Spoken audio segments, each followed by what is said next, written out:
Good morning, everybody. Glad to see you all. Um, Hopefully, I'll be able to see a bunch of you. Things don't go awry at Rahatsu. So,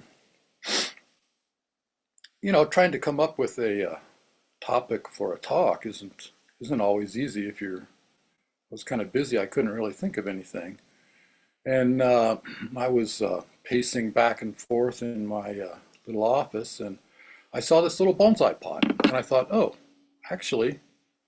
It's got kind of a, can you see this? So this is a bonsai pot that I bought like almost probably 10 years ago. Um, it's a white pot, and it sits on my desk. And I never really tried to put a tree in it because the pot shouldn't overpower the tree, and it'd be hard to find a tree that would be more ornate than this pot. So it's more of a knick-knack, really. But maybe I'll find a tree someday. So this pot was made by a German guy. His name's Martin Engler, and he's pretty well known in Europe making pots, and you can actually find some of his pots here for sale.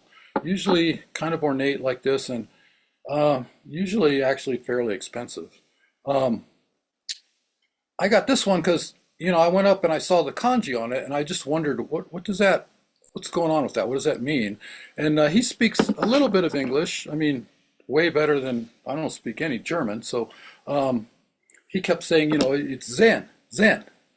So that convinced me to get the pot. And then on the bottom, he's got kind of the English words for what these kanji say. And it's in Japanese, it's ware taru taru wo shiru.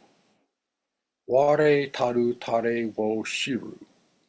So I wanted to look up a translation for that. And I did. And, in Japanese, their grammar and everything is just way different than ours. So you can't really get a word for word translation. You have to translate the meaning. And usually a lot of things could be interpreted different ways. So there's multiple meanings usually in any given statement. But this one's pretty well known. And the first translation I found of it was, if you learn to be content, you have spiritual riches. And it said it was a pretty well-known statement in Zen. And that was, like I said, that was when I got the pot about 10 years ago. So for this talk, I looked it up again to make sure I had that right, and I couldn't even find that translation. But I found some different ones. The first one I found was, what you have is all you need. The next one, another one was, even if they are poor, people who know they have enough are rich in spirit. And there were several kind of along that line, and the most literal one was just, I only know what is enough. So this is a saying about contentment, and learning to develop that in your life. Well, that statement, if you have spiritual riches, or if you learn to be content, you have spiritual riches.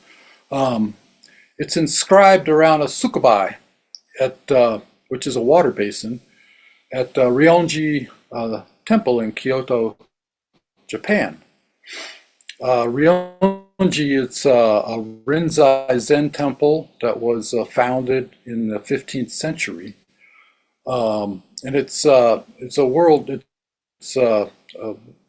Heritage UNESCO site. I'm sure you've all seen pictures of it. It's the one that has that rectangular rock garden with the white of 15 stones in it placed in there. That's where this comes from in Japan. Of the rock garden is a tea house for the monks, and the tea house has a sukubai there in front of it, which is it's a basin for ritually cleansing your hands. And this sukubai is where this saying is inscribed around the rim of this water basin. And it's that particular thing is very well known in Japan, and especially in Zen culture. First of all, instead of like a sukubai or a hand cleansing thing that they normally are, which are about waist high, this one is all the way down on the ground. So you have to bow down or even kneel down and show humility to use it. And then the top of it is round with a square hole in the center. So it looks like an ancient coin. It looks like money. So when the monks would be washing their hands in this, they would be, learning to be content. They're washing their hands of material wants, letting go of money. And then probably the last thing about it is the square hole in the center is also one of the characters of the kanji. And I guess I don't read Japanese, so I don't totally understand this, but it goes with every one of those other characters. If you don't have that square one there, it makes no sense at all. So this pot actually should have been a square pot. I think the guy missed it just a little bit, close, but he missed it. So this doesn't make any sense at all. But if it had a square rim, maybe it would have made sense. Anyway, if you learn to be content, you have spiritual riches. So it's learning to be content. Isn't that why we're all here? Isn't that really the point of Zen practice? I think when I started years ago, if you'd have asked me why I was doing this, I would have said because I want to be enlightened. I want awakening. But why would I even say that? I didn't know what those things were. I wanted those things because I thought they would bring me peace. They would bring me contentment. I've said before, I do Zazen because I want to be at peace with my own life. That's kind of like, the second ancestor, Huike, said to Bodhidharma, my mind is not yet at peace. I beg you, Master, please give it peace. Can you hear the pain in those words? My mind is not at peace. I beg you, please give it peace. I think we've probably all felt that pain, that discontent, It's unavoidable. It's the first noble truth, traditionally expressed that life is suffering, but, these days usually I hear just suffering is unavoidable. I don't think I have to describe that to anybody.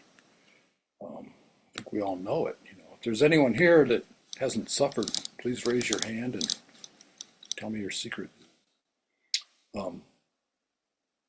Rich or poor, suffering's part of life. It's part of our experience of being alive. But it's not the whole experience. We also can experience awe, love, joy, contentment. So what is contentment? What is that? To me, I would say it's a state of not grasping for, not running from anything. It's when we're satisfied with what we have and what our situation is, peace with our situation. In our world today, you could ask and say, is it even okay to be content with all the injustice, political lying, the wars, the environmental crisis, poverty, corruption, a lot of things wrong with the world. Does it even make sense to be content? That's a good question, I think. But I don't think that being personally content doesn't mean not trying to create a better world. And I think that actually being content can free you. So you have the focus to maybe really be effective creating a better world.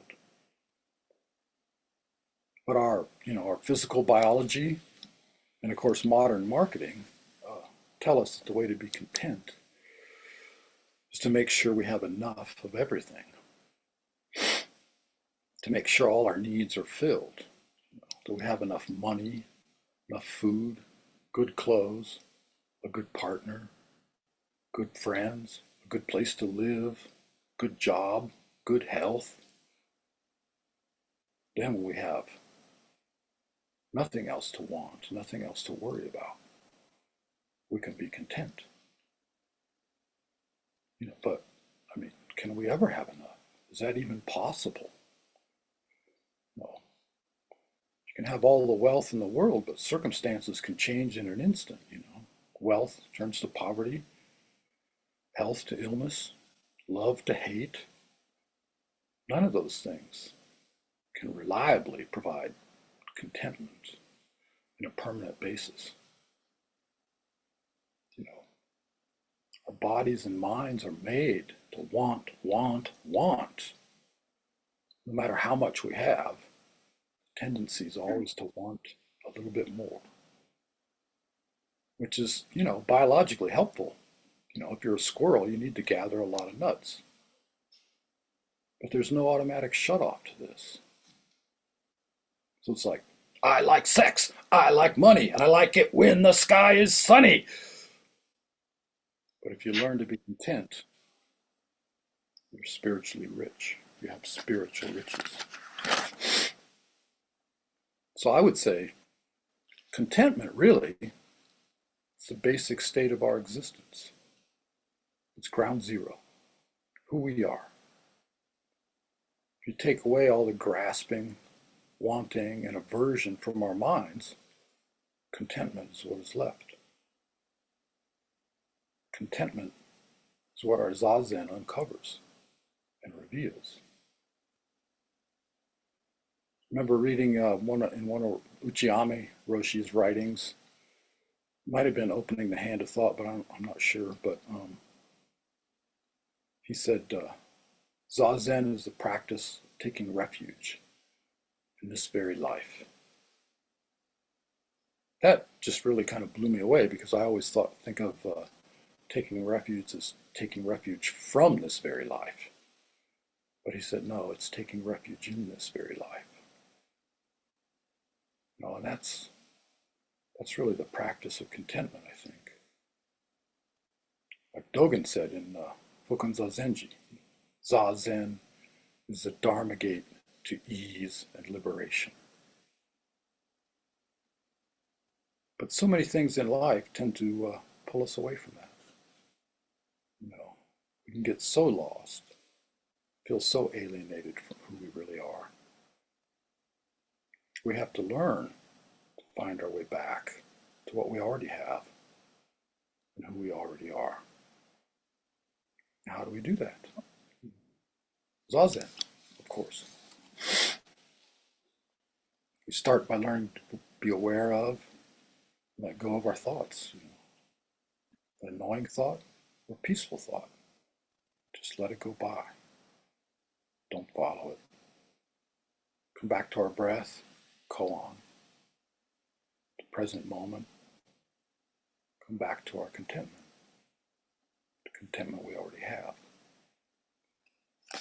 So that's simple, but it's not easy.